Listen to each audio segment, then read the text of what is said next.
Hello everyone, today I'm going to discuss the different templates in which you will be asked to submit your solution to the case competition. I will share some important tips and ideas with respect to each design and give you a head start on how to proceed. At my time in the B school, I attempted various corporate competitions and was faced with a dilemma about how to approach different formats. Based on the format, you have to decide how to conduct research and present your ideas accordingly. I will leave the link to download PPT templates in the description box below. However, it will be a password protected file. The password will appear in the YouTube information card. For more information, refer to the instructions in the description box. One-pager PPTs are very common in B school. It can get very difficult to create a one-pager PPT. You have to fit all information in that one page and make it look presentable as well. A major problem I faced was using the space judiciously so that it does not look cramped. In such a case, filtering out information is extremely important. Use space to indicate information rather than present data. Another problem that we faced was to decide on which solution to go ahead with. Ideally, you should come with as many feasible solutions as possible and drill down to your final choice. It is better to present one idea with a concrete research rather than confuse the reader with multiple ideas in one page. So the content you put in the PPT should be concise and you should be very careful of the facts that you have presented. I would suggest that you should not compromise on the research just because it's a one slider. Everything that you put in should be backed by research, as these questions will pop up in the further rounds. Don't use text to convey your idea. It will be mundane and a bad idea to grasp the attention of the reader. Instead, use charts, smart arts and directional flow to indicate how the reader should proceed in your document. This brings me to the structure. Obviously, it depends on the case, but creating a connected chain of thought which is visually appealing is good. Use different colors to highlight each of them and use boxes and lines to separate each section properly. You can also use icons to bring out the idea that you're talking about. Usually one-sliders are used for new and unique ideas, but if you have to cite any sources, don't forget to mention them. Have a look at this example above, where you can use a simple method to depict age groups for which the use case is viable without consuming a lot of space. You'll see this in the example. Here, I would like to give you an example where three major things had to be presented in the one slide. The three categories were figuring out the use cases of the product, creating a go-to-market strategy, and forecasting the numbers for the next 2 years. We adopted this approach where we segregated the three sections in the slide. This gives the reader an implicit direction to read in that order without jumping the sections. And within each section, we used smart arts and graphics to emphasize on the key points. Make sure that you address everything that has been asked of you in the case, analyze everything properly. Giving a structure helps you in achieving that and also helps in distributing work amongst your teammates equally. Next is the 5 to 6 pages solution. These are very uncommon. Hardly any competition will have this kind of a submission in the first stage of the competition, but this is a must-have if you proceed to the national levels. The main part of the submission is to have a detailed research and analysis for the problem asked. If you get a 5 to 6 pages submission, you can choose to give multiple ideas with explanation of each idea in detail. However, if you qualify rounds, it is expected to explain the idea from the previous round and build upon it.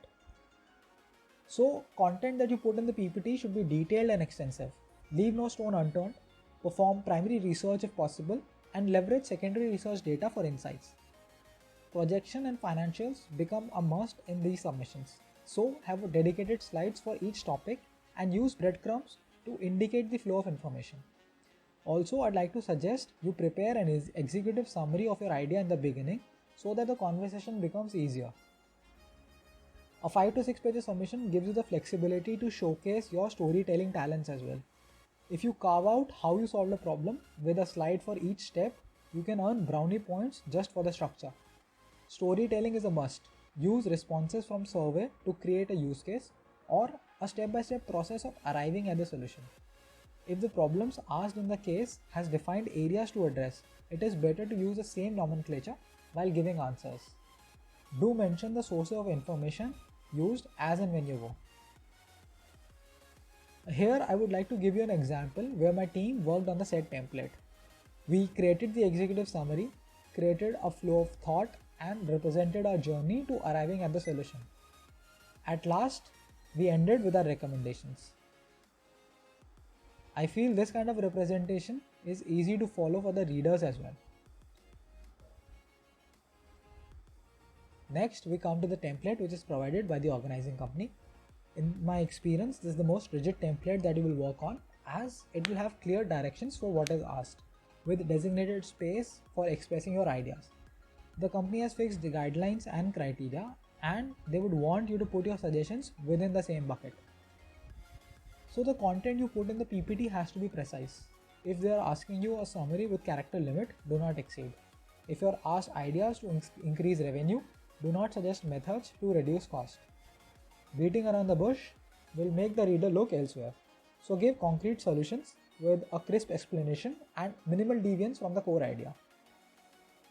You don't have to worry about the structure in this template. The company usually gives a well-defined one, so this part is covered. Don't forget to cite your sources. Here, I would like to give you an example which was given last year during one of the competitions. Now, if you see, you have limited space to put information and it's roughly 40% of the entire slide.